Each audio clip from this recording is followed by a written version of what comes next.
It's me, it's DAT. Holla at your boy. Feel the bang! You know what I mean? I'm just saying, like... I like that. I like bringing that one back. It had to come back, you know what I mean? Like... I gotta go back and watch some old DDP. DDP yoga, bro. DDP yoga. I should get that too, yeah. Oh, man. How great would it be if every yoga session on DDP Yoga starts with him coming up doing that? Oh my God! Could you imagine? And then the pyro and the pyro. Yeah, and then the knockoff version of Smells Like Teen Spirit, where the chords are just reversed. Oh my gosh! Oh my gosh! Wow, we're going there and beyond. All right. So, what's new with you? How's it going? Oh, just chilling. I watched a lot of wrestling this week, like a lot.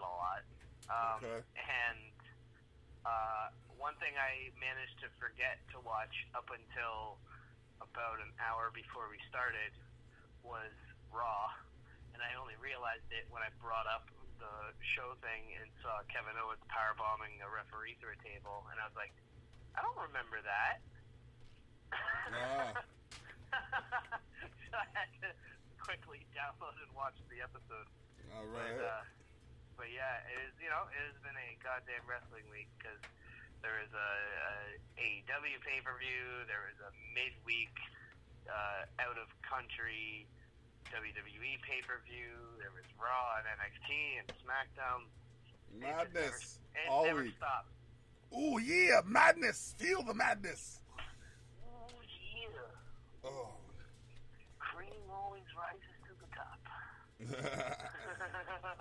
It's the black old man. Ooh yeah. The black old man. The black old man. God damn it.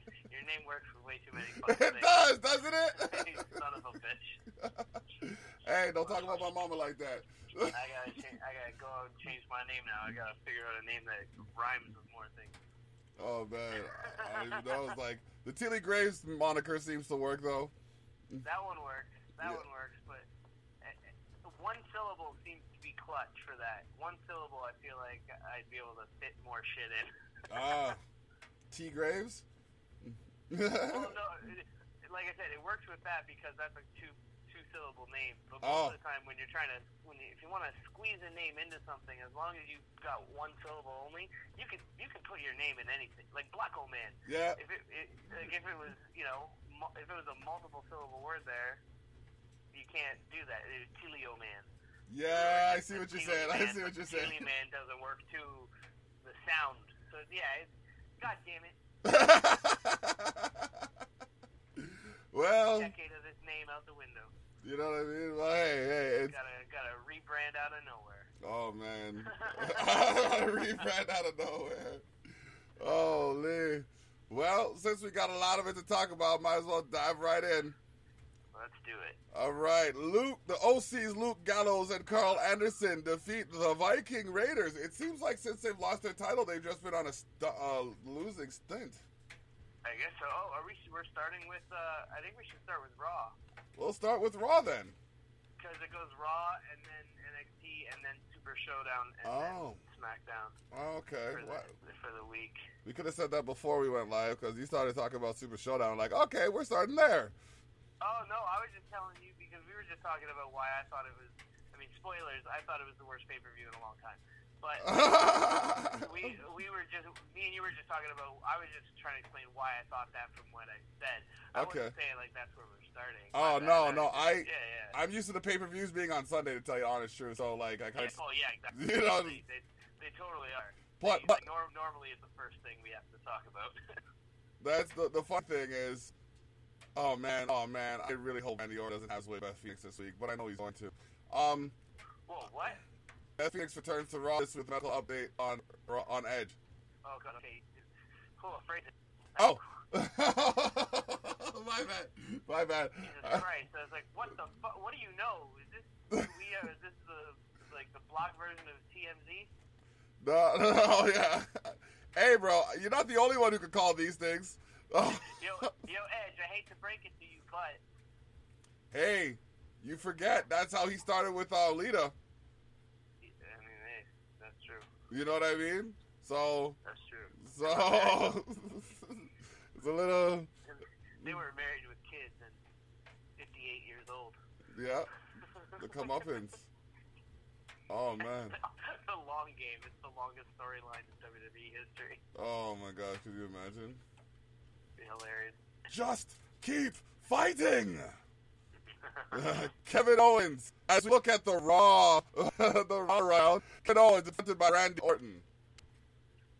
Yes. Well, actually, it was the other way around. Randy Orton went out and was giving another half-ass non-explanation to the crowd for what he did to Edge. He was basically just explaining that none of us would understand what he's doing and blah, blah, blah, blah, blah. Which, by the way, I think I know what he's doing, which is still the Edge is a legend. He's got to kill legends. He's a legend killer. But then Kevin came out and said, why don't you just give us a straight answer? Randy said he doesn't answer to him. And he, challenged him to a match later on that night.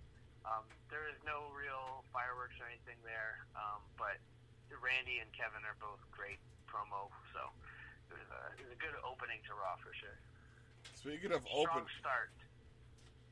Speaking of openings, yeah. Angel Angel Garza, because that's how you say his name. I don't like. He can't come out with that much sauce and then you call him Angel Garza. You have to. I know. You have to sauce his name up. You know what I mean? It's Angel Garza. True. You know what I mean? True, like, but he's also kind of angelic. The dude is an angel. I wouldn't go that far. I wouldn't go that far. He is. Just because I don't really like the. I don't know. Like I said, I don't like people who are too full of themselves. And the thing I do like about this is he's actually making me have genuine feelings of disgust towards him. So. Well, he is a fallen angel. Sorry, I should have prefaced that. He's a fallen angel. Oh, okay. Yeah, rocking with Zelina Vega. Style. Well, he defeated Humberto Carrillo. Goddamn right he did. And you know what? He's gonna keep beating Humberto Carrillo. I feel like Vince found out Angel existed, and it's just like, oh, I fucked up before, didn't I? And he's like, well, I'm just gonna bury that mistake. I'm telling you, they're listening. Hey, buddy. Hey, buddy. If so, Vince, you're welcome for the tip. Please feel free to call me next time you decide to do a Super Showdown. I'm telling you, bro, they have teams of people listening to all the podcasts that have WWE tagged into it. I guarantee it. I'm guaranteeing it. Yeah, I buy that. They're a massive company and they're very smart. So smart. Except they're not smart enough to hire us yet. Although I'm sure you'd probably get the push before I did. They'd Byron Saxton me. It's okay. Block Saxton, yo. I'll take it. I'll come up there and talk some positive shit. Yeah. New Day rocks. I will absolutely replace Byron Saxton with you if I get the call. Yes. Yeah, they are a smart company, but they are not smart enough to not book Super Showdown. Oh man, I still don't think it was that bad. Like I think it was. We'll get there. It was a step in the right direction by way of inclusion of a otherwise alienated entity. Yeah, it was that bad, eh? I am disgusted and appalled with your defense. No, I'm just kidding. It is.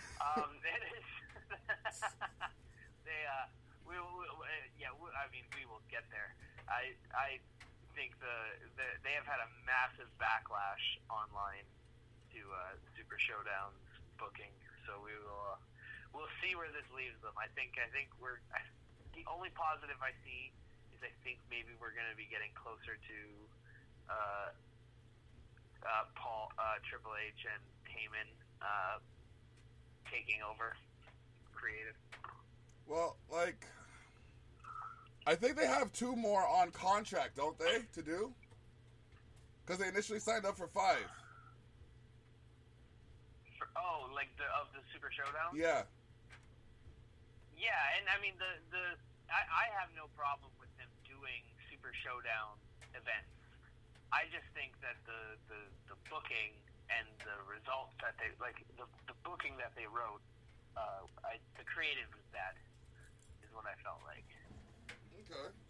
Well, Ricochet, your idea off the internet, and maybe it'll hit their ears, defeated Luke Gallows. You see what I did there? Yeah, I did. From your lips to God, I mean Vince's ears. Okay. Yeah, he'll take that idea now. Hey, he has no problem with being referred to as God. I guarantee you that. I think he'll be very, very pleased with that comparison. That's what I'm saying. He'll take that idea because he's got his ego stroked well enough. Oh, yeah, exactly. Let me in.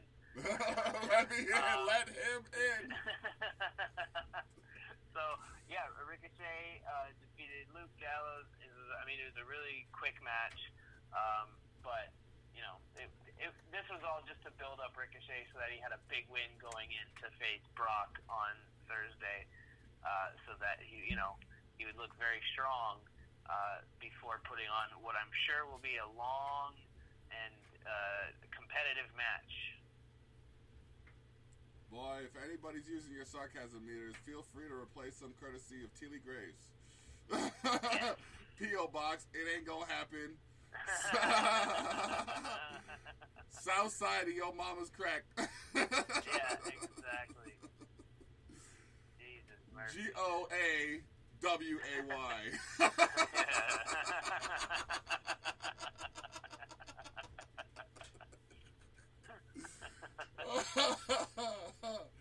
In the next segment, WWE Champion Brock Lesnar and Paul Heyman address Lesnar's match with Ricochet. Yeah, it went something like, ladies and gentlemen, my name is Paul Heyman, and this is Brock Lesnar. He's going to kick the shit out of Ricochet on Thursday, Brock Lesnar, and then WrestleMania, Brock Lesnar. It was good, but yeah, this was all... This was inconsequential at this point, because of...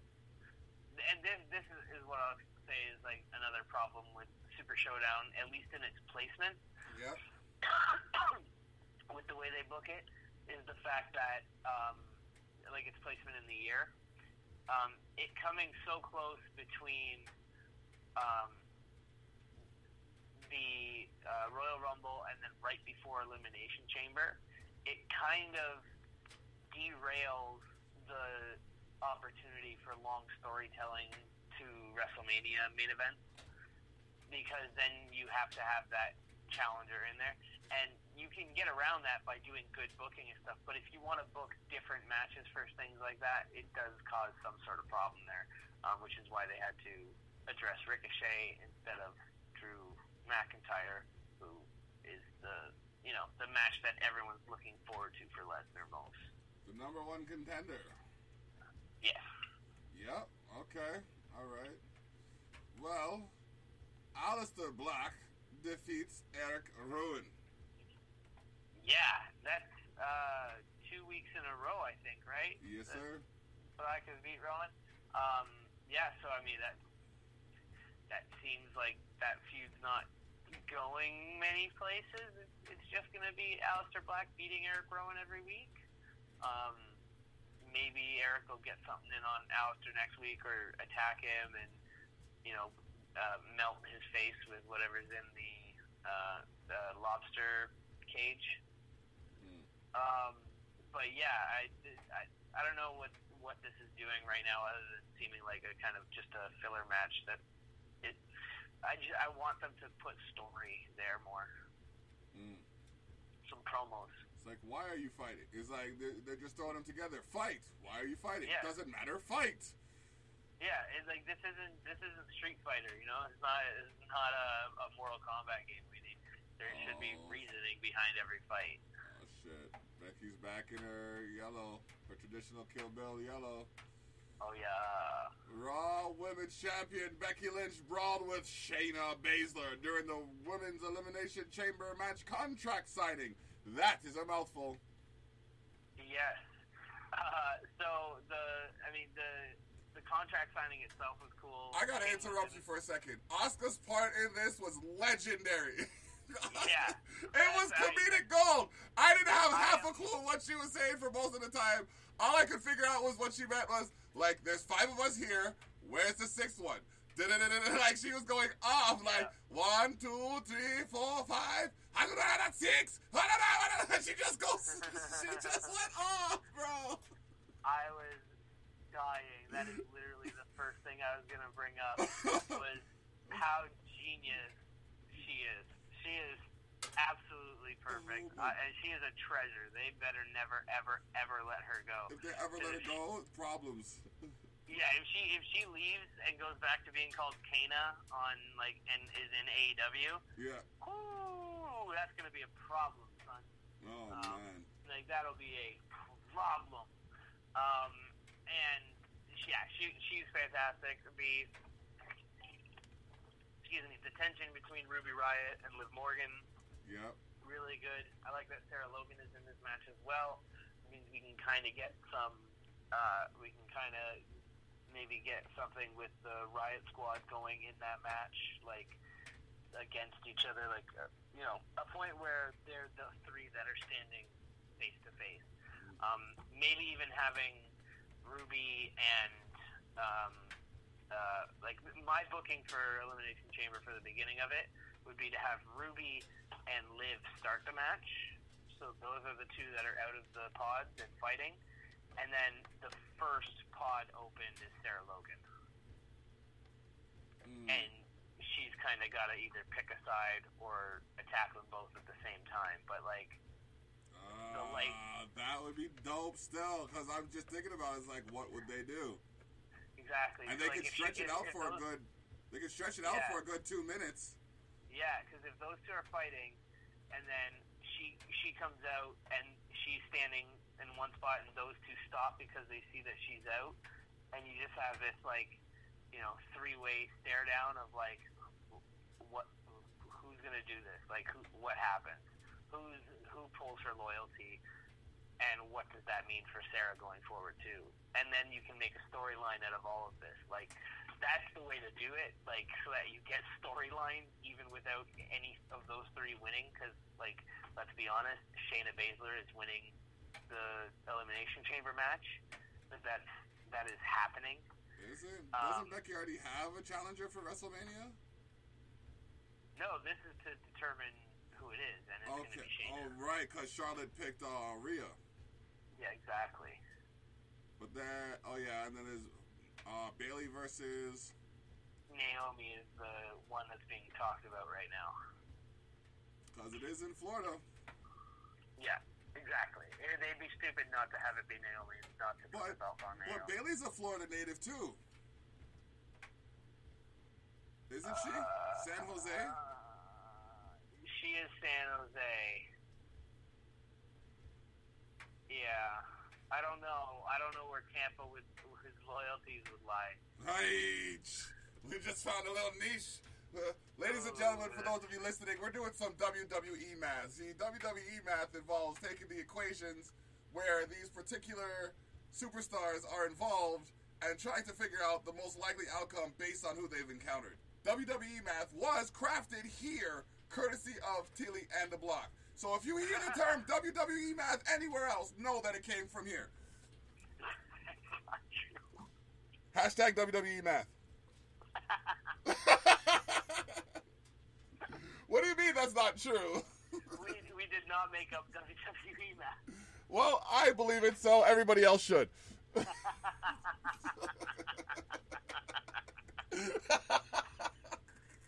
God. I know, right? I know, right? Ow. But yeah, anyways, that's how I would book that. But when it fully broke out, it was great because it wasn't that Becky came out and bashed it up kind of like they make it seem like with the headline. Shayna started fighting with everybody and Asuka and then Becky came out after that and attacked Shayna, and then everyone was just involved. But yeah, this is a really good segment. So they are booking the Raw Women's Championship scene very well right now. This is the best booked division in They're finally listening. Yeah, it's the best booked in the Raw and SmackDown side. All right, now I gotta point out how this woman is a bad woman. She's an intimidating force, man. I'm looking at her picture under the story, and the interviewer looks like she's curled up under herself, or ready to, anyways. Shayna? Yeah. Yo, yeah, Shayna's scary. Yeah. Shayna's very scary. I'm scared of Shayna. Yo, listen, man. Queen of Spades, dog. Yo, I don't even know, man, because, like, them women's is bad nowadays. Them women's is real bad. All right, Angelo Dawkins defeats Raw Tag Team Champion Murphy via disqualification. Yeah. This was a really short match, and because of the disqualification, it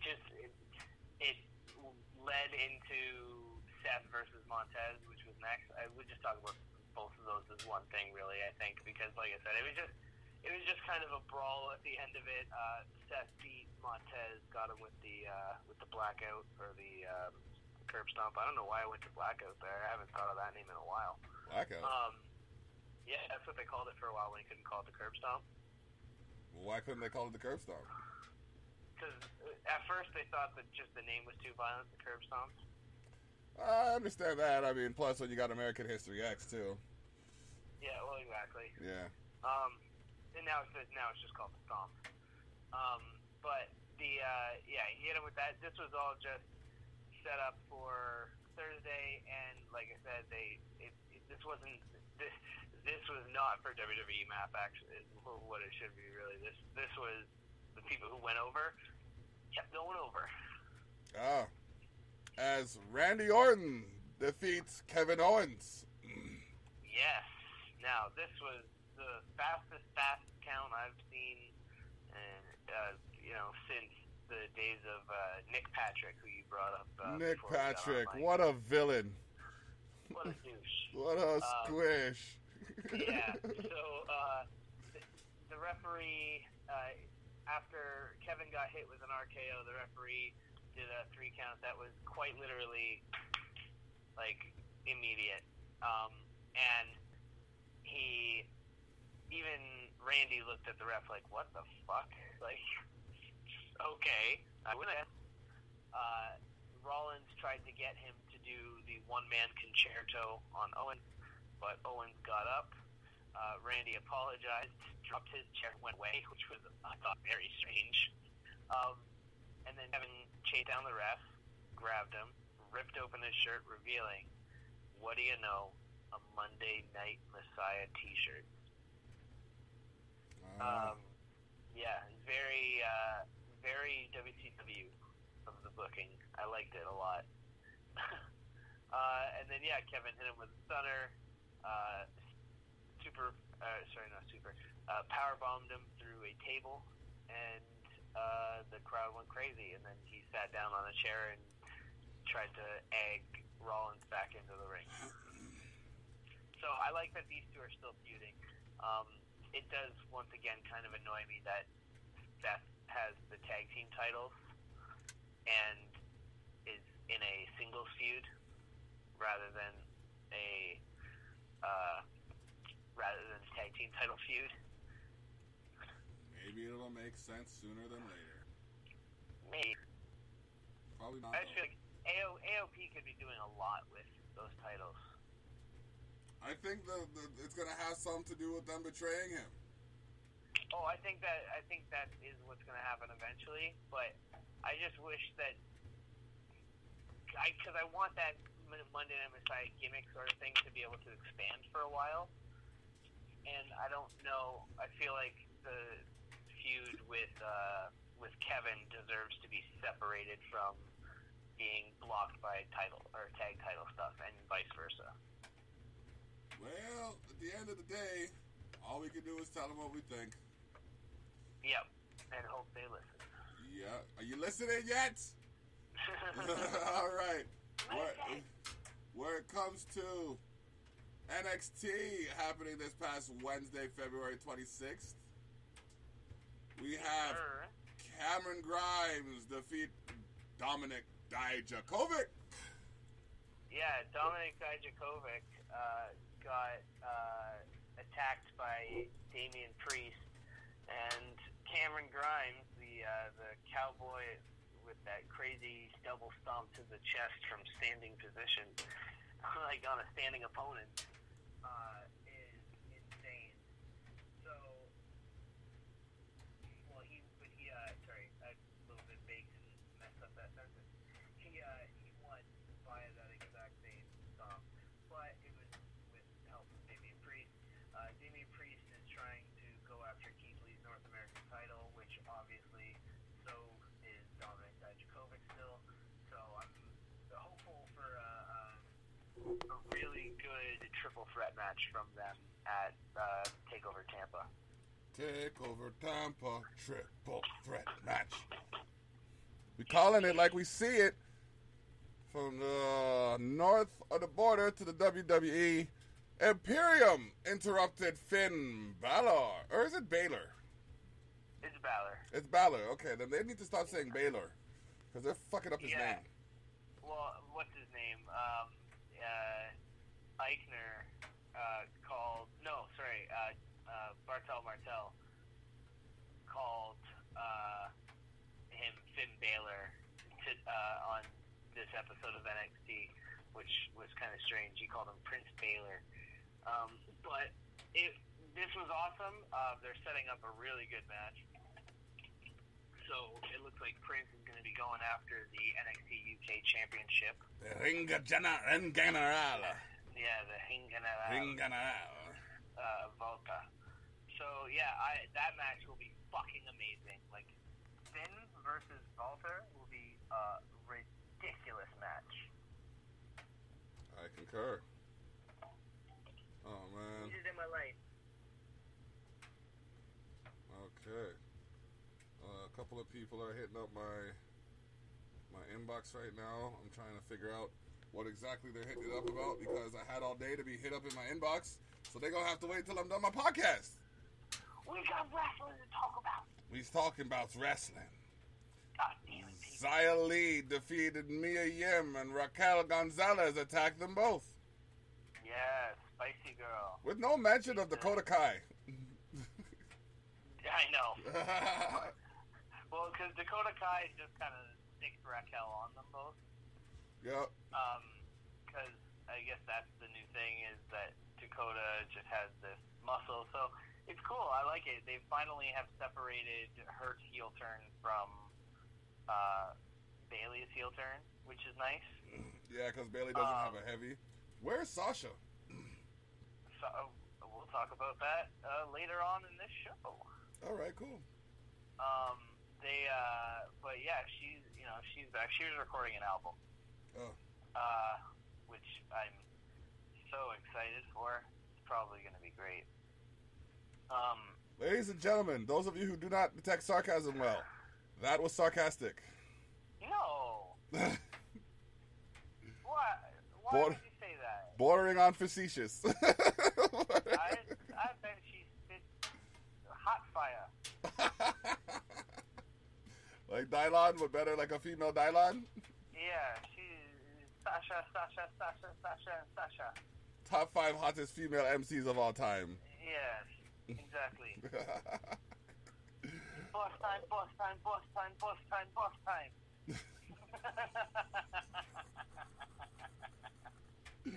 Oh man, moving on. Fucking Sasha rap album, shut up. Tommaso Ciampa defeated Austin Theory, and Johnny Gargano attacked Ciampa.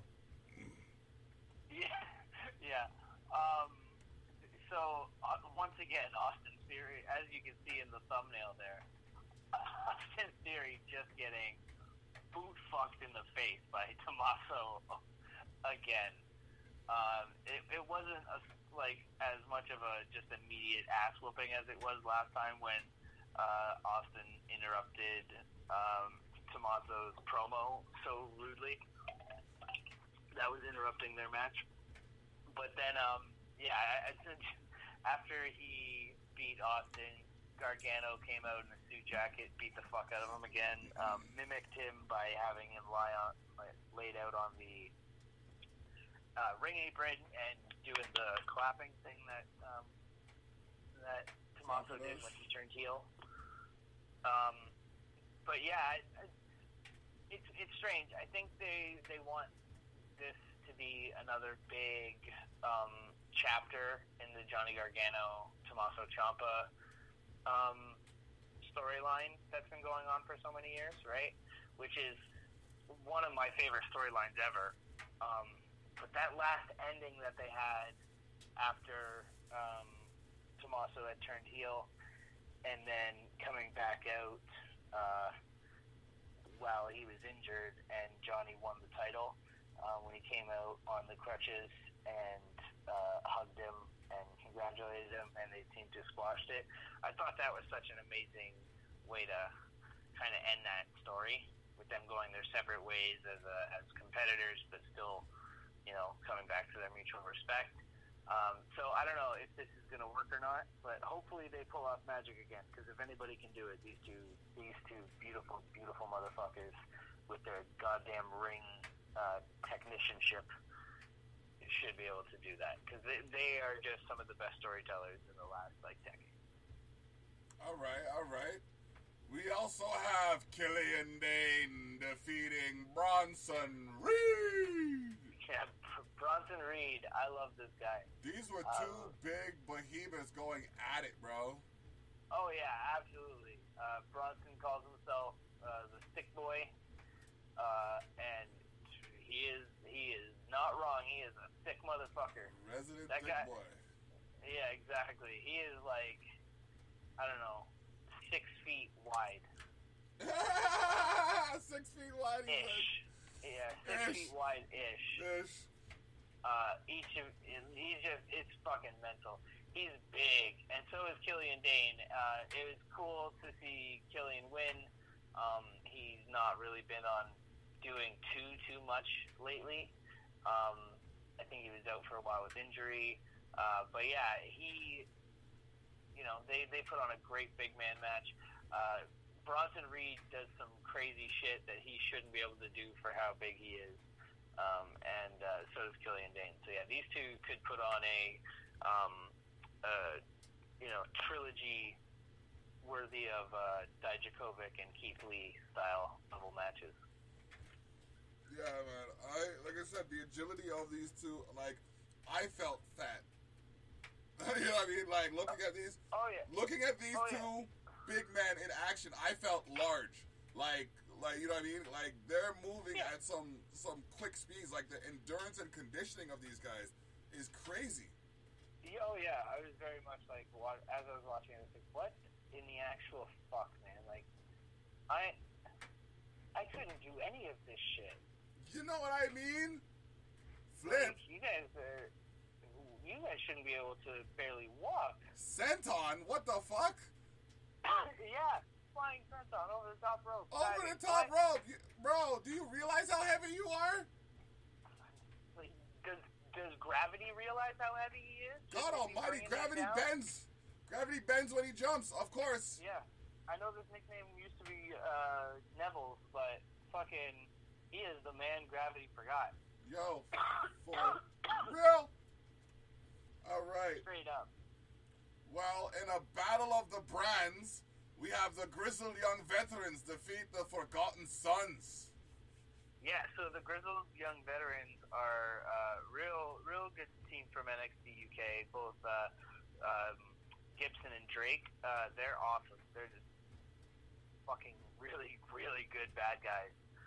I was skeptical on the Forgotten Sons as the faces in a feud, because they're so good at being the heel biker guys. But they pulled it off in this match. They did kind of give them a softball by making it very much Grizzled Young Veterans going after America, and the Forgotten Sons being a biker gang standing up for America, which just kind of works. But yeah, the standout for me, even though he wasn't officially in the match, was Jackson Riker. That dude is fucking massive. Yeah. He's huge. Almost like a Luke Harper. Yeah, sorta. He's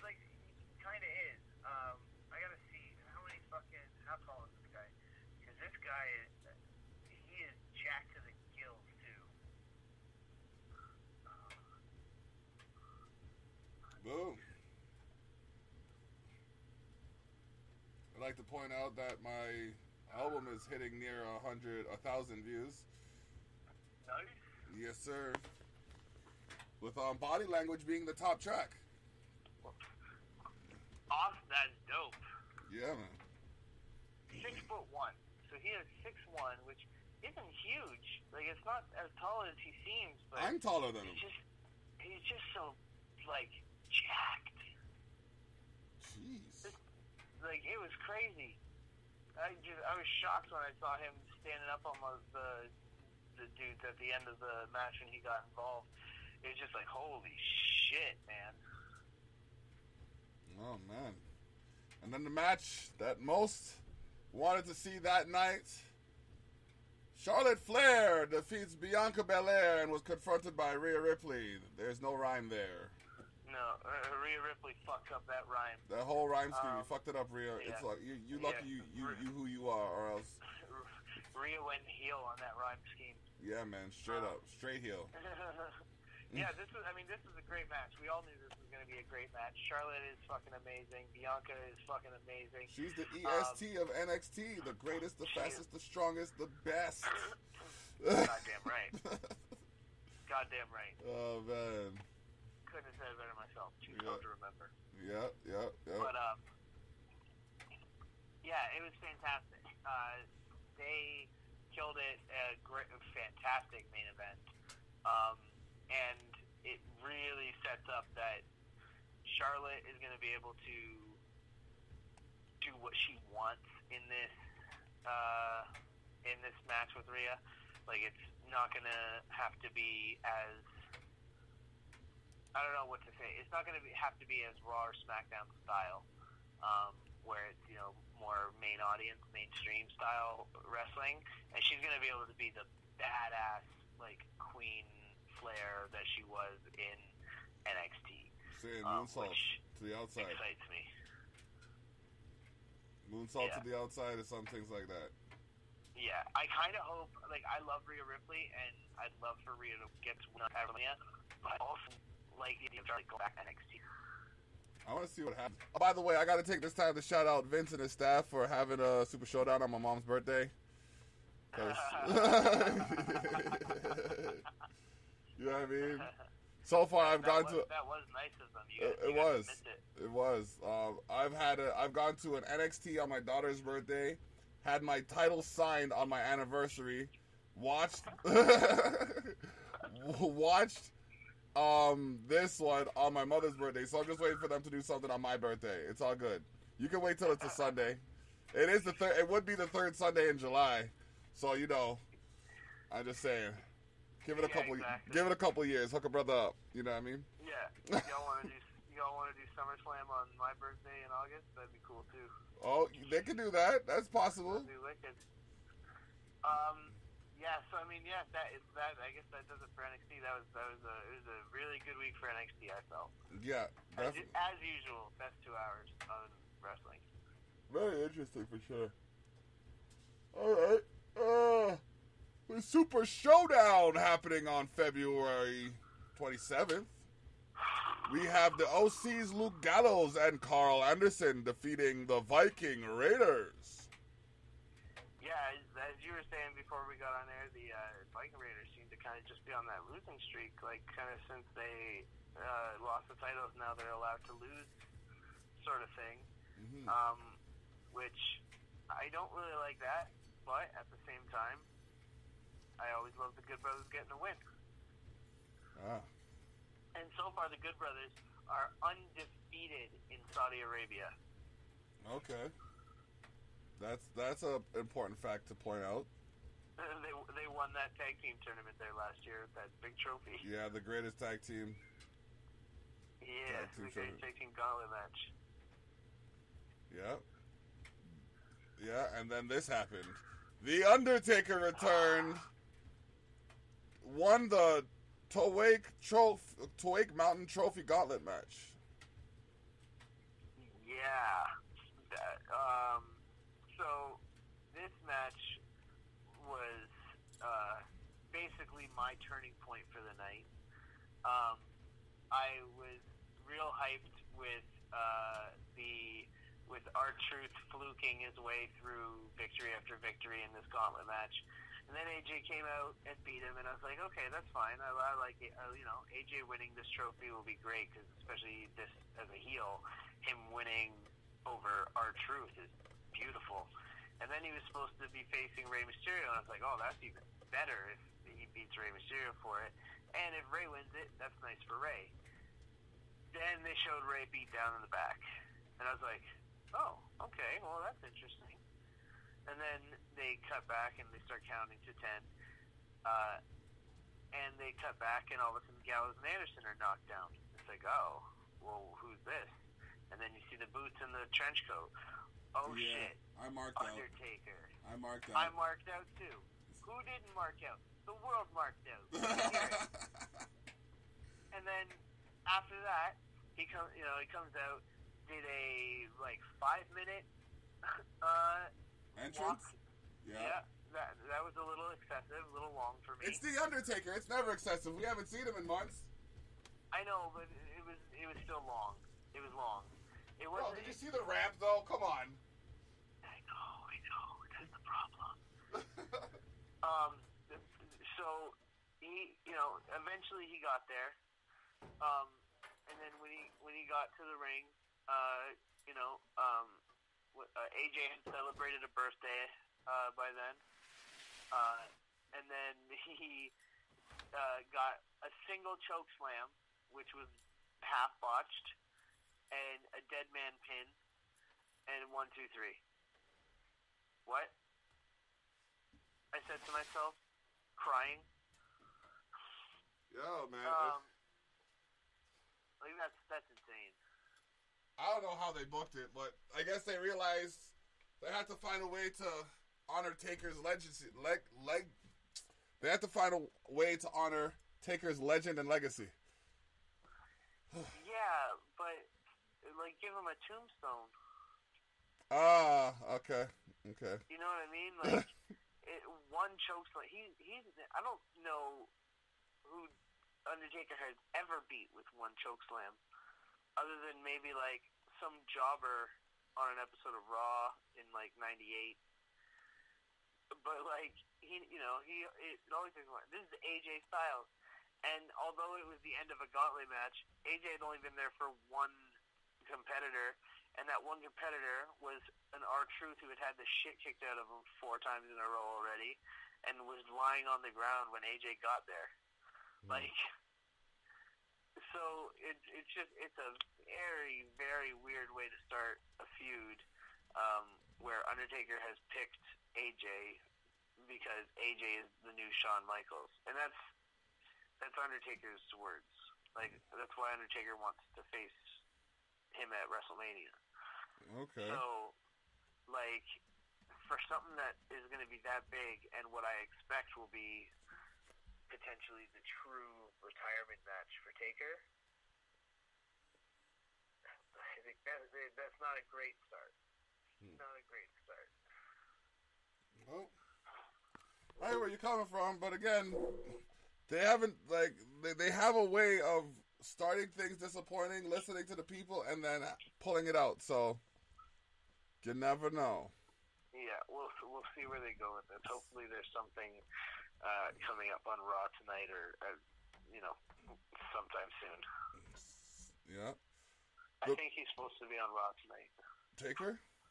Yeah. Okay. The Miz and John Morrison defeat the New Day to capture the SmackDown Tag Team titles. I don't like this story. Skip. No, I'm joking. No, I am going to let you cover this one, though, because this is the one you're going to dislike as much as I dislike everything else. Okay, well, you see, what happened was, it was a good match to start, basically. They did have to resort to underhanded tactics, but, where it comes to, like I said, where it comes to the caliber of the match, it wasn't disappointing. It was just, I like the New Day. I don't want anybody but the New Day to be the title holders, and until they have to give it up, which apparently they did, I don't see a point in making anybody else the champ. Yeah. That's just a personal bias. And I don't think it is just your bias, because I had called that Morrison and Miz were going to get the titles at some point soon. What I didn't expect it to be, though, was a really sloppy roll-up finish. Because you're right, the rest of it was a really good match. Mm-hmm. Like there was a really good match there between those four dudes, and that roll-up finish kind of undermined it a bit. The exciting part is that, you know, and we'll talk about it in the SmackDown thing, but we're gonna get a tag team elimination chamber type thing coming up, and that's gonna be really fucking fun. Oh yeah, it's gonna be. When I saw that, I was like, yes. That's gonna be really fun. I'm really excited. That is one thing that I am truly, truly stoked for right now. That made up for it for sure. Yeah, for sure. All right, yeah. Then you have Angel Garza defeating Humberto Carrillo. As he will forever. So we'll just say, yeah, he did. And then you got Raw Tag Team, I don't know forever, but like he'll eventually pull it out. Then you got Raw Tag Team champions Seth Rollins and Murphy defeat the Street Profits. Yeah, this was a really, really good match. Obviously, the Street Profits are fucking spectacular as a tag team. Rollins and Murphy, really good in-ring competitors. Too, and yeah, this was a really good match. It was not. I don't think it got as much time as it could have. Like I think these guys could have put on like a clinic for quite a while. But yeah, good match. Good match. All right, and then we had Mansoor defeating Dolph Ziggler. Garbage. Oh hey. I mean, you think you'd be happy that Ziggler got beat? I am happy that Ziggler got beat. That's always funny to me. The thing that I think is strange is that this guy he's an NXT superstar who is never on NXT, right? When he is on NXT, he usually is a jobber. And they gave him like the most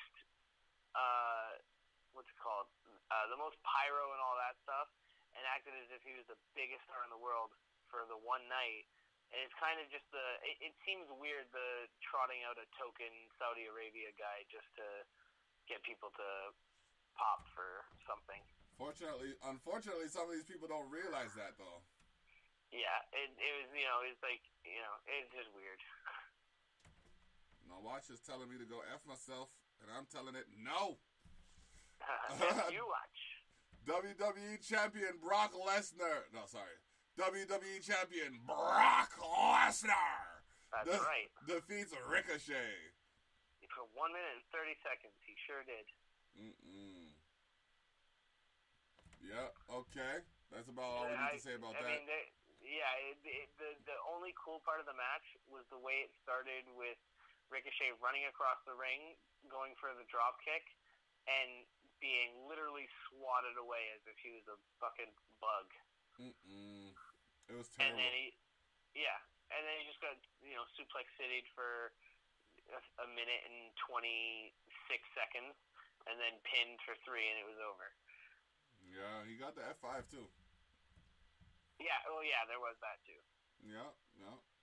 But then we got Roman Reigns defeats King Corbin in a steel cage match, hopefully the final time. Well, we do know now that Roman has started his feud with Goldberg. Yeah. So, and Goldberg, you know what? Here's the thing. Spear versus Congratulations. Spear. Congratulations. You guys have found somebody that the crowd will boo and cheer for Roman when he wins the title. Unless the crowd goes super stupid. If the crowd goes crazy, it'd be hilarious if the crowd boos them both as they're entering at WrestleMania, and then boos again when Roman wins the title. I see that as a more likely possibility. That would be hilarious. Oh, man. This one is kind of disappointing. SmackDown Women's Champion Bayley, or should I say Bayley, defeats Naomi. Yeah, so Bayley and Naomi with 7XL t-shirts on.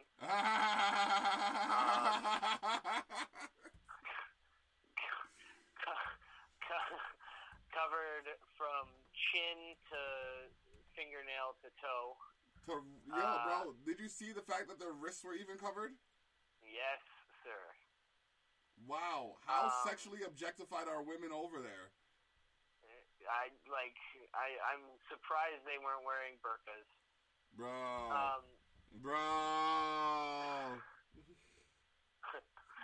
I mean, it was insane. Thank God these two are going to be facing each other in the good old United States of America, where we can see the battle of the booties. That's probably what it is.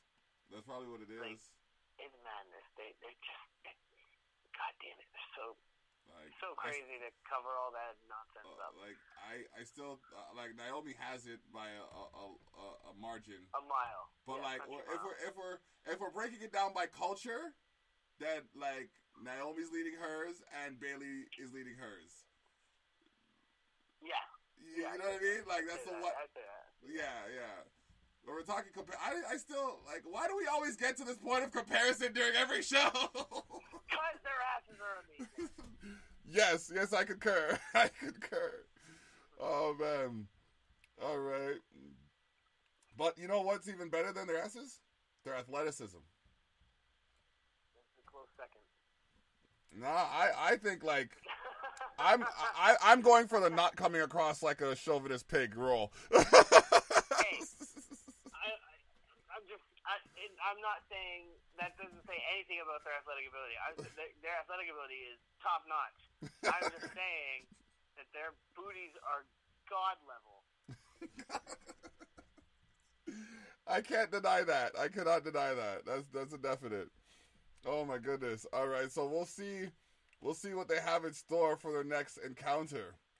And the final match of Super Showdown was Goldberg defeating The Fiend, Bray Wyatt, to become the new Universal Champion. I don't want to talk about it. I don't want it. I don't want this to be real. I don't know how, I definitely thought it was going to go the other way. Like, how do you have him squash Bray? He's like, they squashed him. They squashed The Fiend for no reason other than to have Roman Reigns versus Goldberg, which is not even nearly as interesting as Roman versus The Fiend. Like, it's just not. It's not as interesting, and it's stupid. It's Spear versus Spear. What do you mean? It is Spear and Superman Punch versus Old Man Spear and can't lift a motherfucker up for a jackhammer. Can't hold it for a jackhammer. He gives him up. No, he barely lifted. That was barely a lift. All the lift that he got was from Bray lifting for him. That was madness. It was basically a snap suplex. I was so depressed. This match was awful. This is such a shit finish to a mostly shit show, and like it was so bad. Like I couldn't believe they did it that way.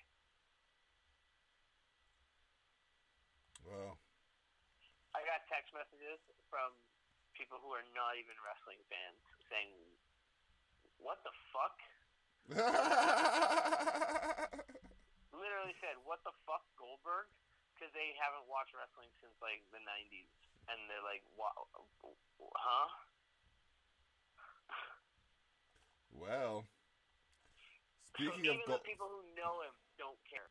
Speaking of Universal Champion Goldberg, Roman Reigns answers Universal Champion Goldberg's call. This is as of SmackDown on Friday, February 28th, 2020. Yeah. Goldberg got almost booed out of the building. Damn. Like, legitimately almost booed out of the building here. His whole entrance was just boos. As he got into the crowd, or as he got on the mic and started trying to talk, it was boos. And he said, "Who's next?" It was boos. And then Roman Reigns came out and said, "I'm next," and it was boos. Oh. So this was not a pleasant segment for anybody. You know what was a pleasant segment, though? The next one. Time. Naomi defeats Bayley by disqualification. Like, they need to be careful on how they cut these pictures, because, like, whoa. They need to have a picture. No, what WWE needs to do is have we need to get some of our followers or watchers or listeners to put a booty by booty pic of Naomi and Bayley, just to finish us all. There is a thing for that called, there's a subreddit called Wrestle with the Plot. So you mean someone's already done this? Oh yes. I need a link. You will get that link, sir. All right. This match. Naomi defeated her by disqualification, but all that led to was a very quick turnaround into Naomi and Lacey Evans versus Bayley and Sasha Banks. Woo, that picture's something else. Yes. That picture's something else. What? I like it. I love the look on Naomi's face there, like, because she's, like, half laughing. She's, like, and she's putting a boot right in Sasha's face. Oh, my gosh. Yeah, and, Naomi and Lacey Evans made a really good team. They worked well together. I think if they decide, for whatever reason, not to give Naomi the title, knock on wood that they don't do that, but I hope they would make a good tag team title. They would make a good tag team title contender as well.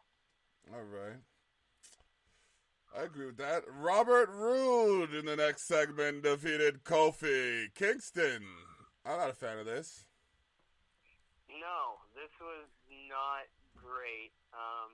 So I mean, it was all chintzy too. Dolph Ziggler. Dolph Ziggler fucked around and got Big E ejected from ringside, and then while the ref was looking the other way, attacked Kofi, which allowed Robert to get the win. And yeah, I don't know. It's not very good. It's kind of shit. Yeah. Now I gotta figure out who's hitting who, because it looks like Braun Strowman's getting hit by everybody. The Intercontinental title contract signing went very south for Braun Strowman. He looks like he's getting boot fucked and knee fucked and fist fucked and fucked, bro. Yeah, he got an uppercut, he got a Kinshasa, and he got a haluva kick. He is going to be defending his Intercontinental title against all three men. Oh, fuck. Yeah, so the three of them will be in a 3-on-1 handicap match against Braun to try to help Shinsuke regain his beautiful Intercontinental title. Wow. Yes. Damn, that's going to be one hell of a match. It's going to be a great match. I'm pretty excited for it. It's going to be at Elimination Chamber. Yeah, all right. And then Daniel Bryan defeats Curtis Axel. Yeah, Drew Gulak found another chump to big up and make think that he could beat Daniel Bryan. And once again, he did do much better against him than he would have without Drew Gulak's advice.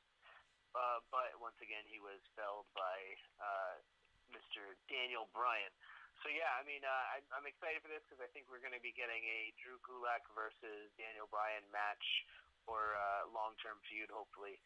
Coming up, and I think those two will put on like 5-star matches every time. All right.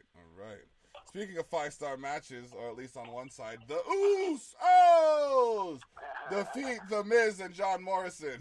Yes, sir.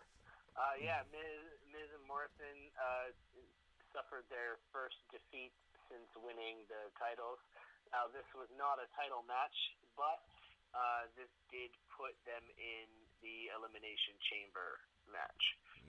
So yeah, that's going to be a fucking awesome Elimination Chamber match with all tag teams. Yep. Sorry, I'm super stoked for that. Like, I think tag team Elimination Chamber matches are the best Elimination Chamber matches most times. More often than not. But speaking of matches with interesting implications, John Cena and The Fiend Bray Wyatt cross paths as WrestleMania comes into focus.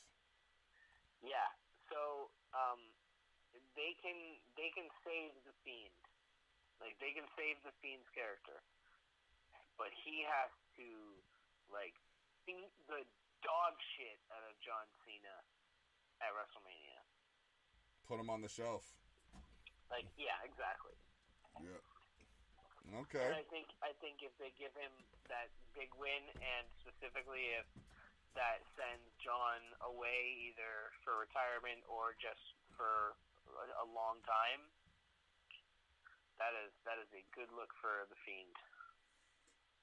Yeah.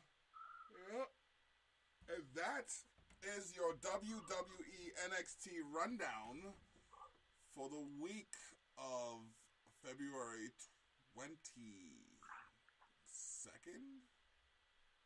Something like that. Either way. For the week of February 23rd, because the 23rd was a Sunday. That was my daughter's birthday. Yeah, true. There you go. There you go, bam. Boom. You got any AEW, UFC conversations? No big UFC conversations, although I will say that this Saturday coming up is a huge UFC pay-per-view. It is is headlined by two title fights. There's a women's flyweight. Oh, sorry. It's all good. Let me see here. I can't remember which weight class. It might be strawweight. While he looks up the information, I'd like to let you know that Tough Times with Thili and Dablock is brought to you by Expose the North and Choom Gang. We go there and beyond. Keep it chooming. Yeah, I was right. It's strawweight. So the women's strawweight title is being defended by Wei Li Zhang versus the previous champion from not before her, but two before her, Joanna Jędrzejczyk. She is crazy and absolutely amazing. Joanna can be a psychopath sometimes. I'm very much looking forward to their face-offs because when she gets in girls' faces, she goes absolutely just weird. Like there was one time she goes, "The boogie woman is coming," and it was just fucking hilarious. So it's great. But then she's also a complete like assassin in the ring. So her versus Wei Li will be amazing. And the main event is the middleweight title. Israel Adesanya will be defending against Yoel, Soldier of God, Romero. Oh, gosh. Nobody wants to fight Yoel Romero. Nobody ever wants to fight Yoel Romero. The man is 43 years old, but he is made of solid steel. And he hits like a truck.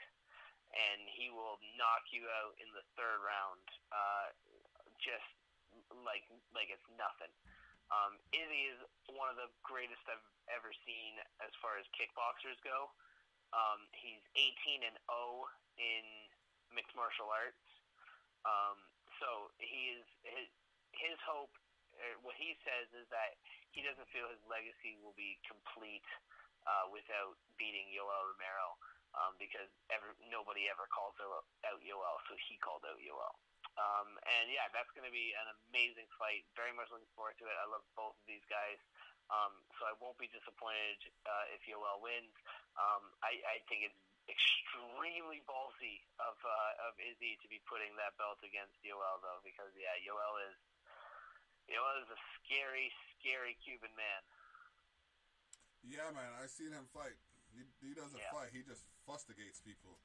Oh, I just rewatched him versus Luke Rockhold from 2 years ago, and he sent Luke Rockhold to like the astral plane. It was fucking insane. He clocked him with an overhand left to the temple, and then hit him with this uppercut while he was on the ground. He hit him with this uppercut to the head that sent it right back into the cage, and he was just gone. It was fucked up. But yeah, so that is coming up on Saturday. It starts at 10 p.m. for the main card, 6:30 p.m. for the prelims.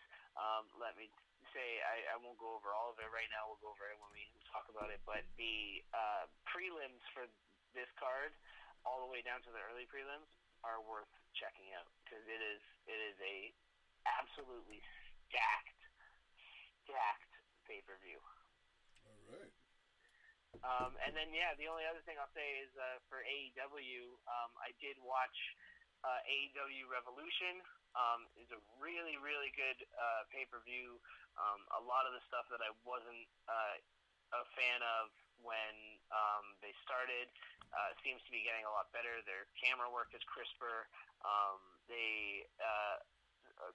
Jim Ross is pronouncing everyone's names correctly now, it seems like, which is nice.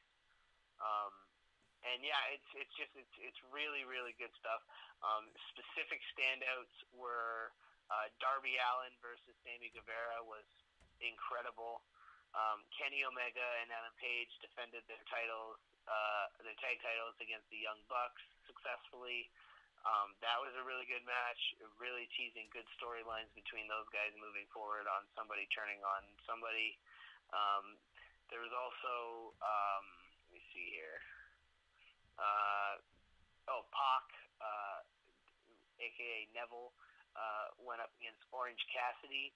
If anybody doesn't know Orange Cassidy, they should definitely check out clips of him online. He is absolutely fucking awesome. He is dripping with charisma. He calls himself the King of Sloth style because everything he does is very relaxed and lazy. He wrestles many of his matches with his hands in his pockets, his ripped jean pockets, and wearing sunglasses. That was a really, really good match. And then the final match was Jon Moxley versus Chris Jericho for the AEW World Championship.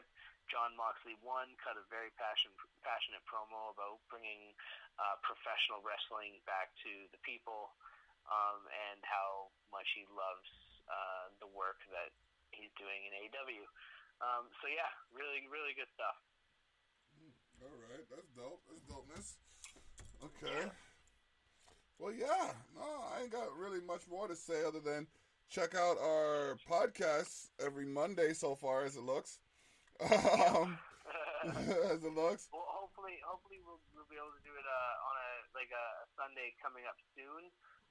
Just because weekends is going to be best for getting my boy in. I definitely still want to get James in to talk about some wrestling and meet him and I'm going to get you a link today for that Wilder Fury fight if you still want it. Okay.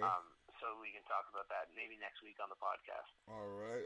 Okay. Well, we could aim to do. Well, like I said, Sundays good. Sundays work for me. Sundays or Mondays work for me. It's yeah. It's either way. Perfect. All right. Perfect. So we gonna close this off here. We got an hour and 8 minutes, which really, considering we had a pay-per-view, is not that bad. Yeah, exactly. And I even covered some. We even covered some AEW and UFC. It is what it is, and it is what it's going to be. Tune in to us for the 1, 2, 3.